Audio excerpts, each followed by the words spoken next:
What's up everyone, Classically Christian. I am back here again for another video for you guys. Welcome. If you're new to the channel, let me know how you're doing today. Hey, comment down below, and if you're returning to the channel, do the same, of course. Let's not forget to leave a like if you enjoy it. But today what I have for you guys, getting back into some Survivor stuff. You know I love Survivor. If you watched a couple of my videos already, I have some Survivor stuff on here. This is a really reality centric channel at this point. And this one, what we're going to be doing, we're going to be looking at a pretty prominent name in the Survivor community of YouTube. His name is Idled Out. He puts together great content where he kind of splices together some of the footage of the show and kind of like does these top 10 lists or like breaks down gameplay and all that stuff. He's really cool. I definitely suggest going and checking him out. Subscribe if you're interested in him. But anyway, this one today really interests me because it's the top 10 heel turns in Survivor history. And the reason that this one interests me is because I am a pro wrestler in training and a big professional wrestling fan. And of course, the term heel is something that is used in professional wrestling. You have your heels, also known as the bad guys, and your baby faces, who are the good guys of the story. Now, I believe that heel has been used like in the past in other senses. I know that heel is of course used famously in that Grinch song, you know, you really are a heel. Here's that. And I believe it was like used in comic books to describe the villains back in like the 70s and all that. But anyway, a heel. Okay, maybe like put this in relation to some people if they've casually watched wrestling. There's guys like in the past, okay, Rowdy Roddy Piper, kind of bad-mouthed Hogan and all that.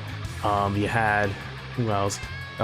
More recent times, the Viper Randy Orton, when he had that bald head, he was like sadistic and all that stuff. That's a heel, the bad guy of the story.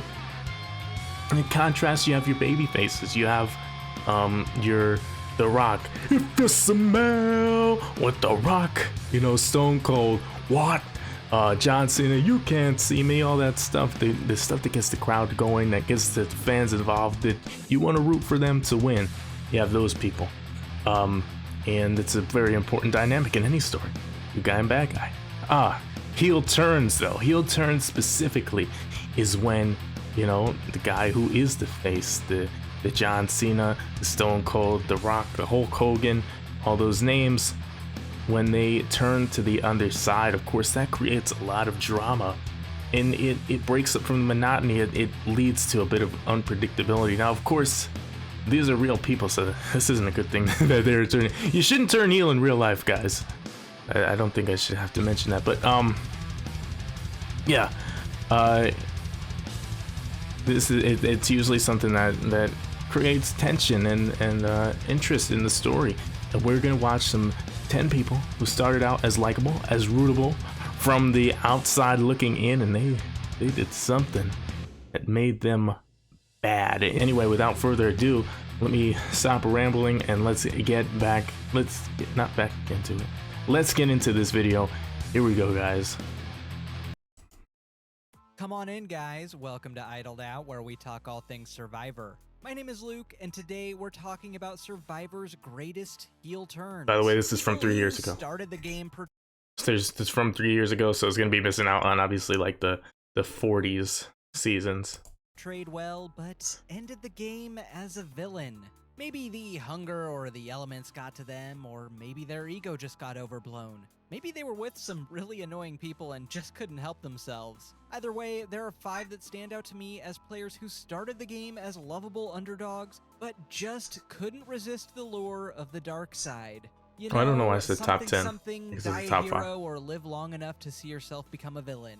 I'll be keeping this to single season arcs only. Perhaps we can save people who evolved from hero to villain across multiple seasons for another day. All that said, let's rank Survivor's top 5 heel turns. The 5th greatest single season heel turn is Chrissy in Survivor Heroes vs. Healers vs. Hustlers. Chrissy started the game on the hero tribe, so you know I'm at least not making up that part. As one of the heroes, a role she was put in because she's a strong woman and broke the glass ceiling for women in STEM and is a supermom. These are Prope's words, not mine. Chrissy began the game as a likable and relatable player, aligning with the other mom on Hero Beach, Katrina. After the first immunity challenge, which the heroes heroically lost, Chrissy throws up from exhaustion, which is actually portrayed positively as a monument to the heroes and Chrissy's stick-to-itiveness. That's impressive. After the swap, Chrissy begins her descent into villainy. It's around this time that Chrissy develops a bad habit of only talking to people when she needs something from them, epitomized by her interactions with Rourke. After they lose immunity, Chrissy pitches Rourke on an alliance, since it kind of looks like Chrissy is the next to go, and Rourke is super skeptical since this is the first time Chrissy is talking game with her. So instead, Chrissy fabricates an all-girls alliance to get JP to target Rourke instead, which, to be fair, probably wasn't the most difficult task in the world. What are you thinking? The four of us get together and vote out Rourke. I think she's good in the challenges, though, too. Rourke wants to do an all-girls alliance. Oh, really? Yeah. Oh, she's gotta go. After the merge, she fluctuated between arrogant when That's in pretty power cute. and vindictive when she's not. By the end game, when she's pretty well back in the driver's seat, she's literally laying in the shelter, beckoning Ben over to threaten him with her expired idol. Yeah, this is just not a good look. Personally, I find villain Chrissy a lot more fun than nice Chrissy, but not everyone on the jury did. I agree. And she got second place to Ben. The fourth greatest heel turn in Survivor history is Ty in Survivor Co. Wrong. Okay, so I know you're like, what? Across his 2 seasons, Ty has been shown to be literally the most wholesome, lovable, kindest human being to ever play Survivor. And listen, Ty is a great guy. He really is. But his moves in this game were very suspicious. There was that one tribal where he didn't play the idol he didn't play the idol, and then he also didn't help out to create the super idol. And it was like Ty turned on two alliances at one time, and yeah, this is pretty bad of him to ever live. He was literally on the beauty tribe in a brains brawn beauty tribe division for his inner beauty. But let me explain. At the start of Survivor Co. Wrong, Ty was absolutely beloved by his tribe mates. He had an unlikely friendship with Caleb. He had an unlikely friendship with Mark the Chicken. But Ty has a kryptonite, and it's that he somehow ends up aligned closely with the biggest villains of the season. And in Co. Wrong, that was Scott and Jason, 2 Russell Hantz wannabes who, outgunned at Final 9, begin hiding machetes and putting out fires. Did these guys not know that's a losing strategy? Did they only watch the first half of Survivor Samoa? Anyway, they looped Ty in on their trickery as well, and he put That is so facts, man. I remember watching Samoa, and like I was convinced Russell was gonna win the whole time. Seeing the end of that season, honestly, changed my entire perception of this game and how to play. Like that's a winning strategy to get you to the end, but you're gonna go to the end as a GOAT. Honestly, and you don't think that you are, but you really are, because nobody's going to want to vote for you, especially if it's a bitter jury.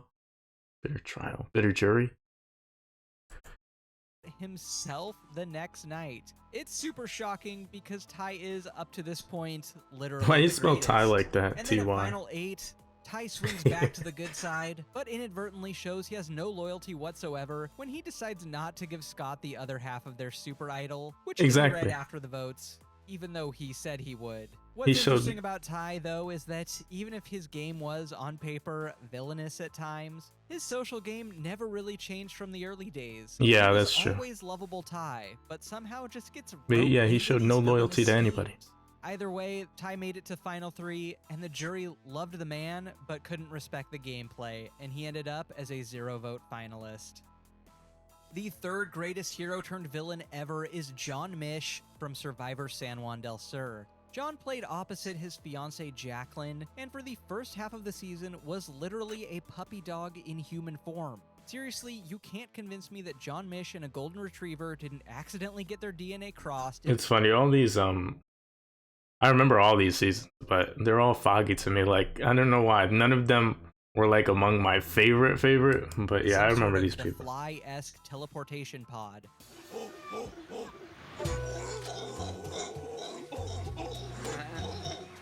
are you a female? Let's go. Wish I had a tail. He's a really unique character to watch because I'm almost envious of how amazing and interesting he finds every little thing in the world. And he's really lovable until the final 10 of San Juan del Sur, when he and Jacqueline, now at the merge, decide to take out their close ally Jeremy. This infuriates Natalie, who was super tight with Jeremy, and begins her rest of season Kill Bill style revenge. Natalie Final cooked in that seven, season, John, dude. Jacqueline, and Natalie win a wine and spaghetti in bed. I didn't like her being in the final 3 of Winners at War, because I wasn't a whole big fan of the you know, the was it Extinction Island, or you know, where they battle back. I didn't like it all. The Edge of Extinction, I think. What I did like about that was that it kept everybody around except for Sandra, unfortunately, who decided to go home. Wasn't a big fan of that. But Natalie, this season of Survivor, on the second Blood versus Water, oh my, that's an amazing game. She was a killer, dude.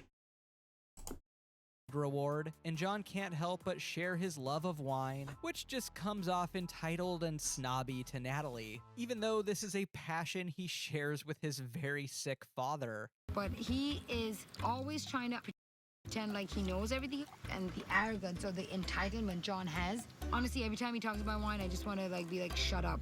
It was torture, basically. That's not to mention his literal day-long argument with Jacqueline, which began as a minor strategic disagreement, but steamrolled into the two refusing to talk to each other for the entire day. And as the swing votes, this essentially shut down strategy until moments before Tribal Council. John's heel transformation was completed when his own ego got the better of him, as he went home the same day he began practicing his final Tribal Council speech, apparently believing his win was a foregone conclusion. Whoops. The second best heel turn in Survivor history is Jane in Survivor Nicaragua. Jane started the game on Espada, the old tribe in this Young v Old tribe division, and at the beginning of the game was one of their most valuable members, shown as a very sympathetic character who's had kind of a rough go in life, and the person for whom the money would make the biggest difference. She's also got a rock-solid work ethic and is really resourceful, even making fire with her reading glasses. But somewhere along the way, she begins this bizarre one-sided feud with Marty, the reasons for which I still don't entirely understand. Around the time of the swap, pretty much every word Jane says is about how god-awful Marty is. Tree Mail showed up, so I'm hoping the gods up there that we pray to keep the good in and triumph over the evil. There's only one really seriously evil, diabolical person in this game right now, and that's Marty. I don't know, Jane. He seems like a pretty cool dude to me. She became laser focused on eliminating him, almost to the detriment of her own game. Then Jane, at her most cruel, gives Marty the meanest nickname ever seen on Survivor. The jackass name Mr. Farty is going to be his name from now on instead of Marty in my book. Okay, Jane, go to the principal's office. Jane's turn to the Mr. dark side is Farty, I like completed that. when, at Final 6, she's pretty much told she's going home, and so decides to put out the tribe's... I didn't watch this season. Okay, I still haven't seen all the seasons of Survivor. I know. That makes me not a Survivor super fan. And if you want to say that, fine, go ahead.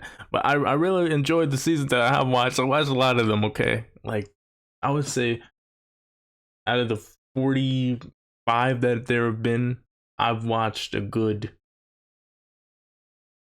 I think I've only missed like 10 seasons. And that's pretty good, man. All right? So, yeah. I don't remember this one. I just remember, like, from this season, I remember knowing about Fabio. I remember the Purple Kelly and the Nyanka quit. But yeah. I guess I'll have to check it out just for Mr. Farty. Fire on her way out the door as retribution. This all didn't stop. No, that's heel. That's some Jatia heel type stuff. From giving Jane the fan favorite award of the season, though. The greatest heel turn in Survivor history is Kenny in Survivor Gabon. I'm gonna pick the big homie with all the game right there. I don't know your name. My name's Ken. Ken, my bad. All right, Ken.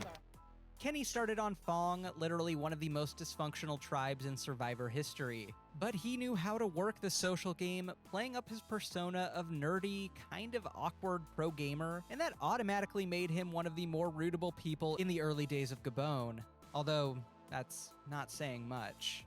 In the first 3 days, he develops an alliance/crush on Michelle, romantically eating termites with her. In fact, Ken's in good with pretty much everyone on his tribe, and despite being one of the weaker people physically, he's never in much danger of going home because his social game is so on point. Except for the random tribe that existed for a day at Final 10, Ken spent his entire pre-merge game on Fong, and honestly deserves props for just getting through that with his sanity still intact. And as we enter the end game, Kenny's been playing a pretty great strategic game, taking out power players like Ace and Marcus. Because of that, Kenny gets drunk with power, and his plans get too cute by half when he tries to trick Bob into giving him his immunity so that he can vote Bob out. This is Kenny at his absolute cockiest, both in strategy and personality.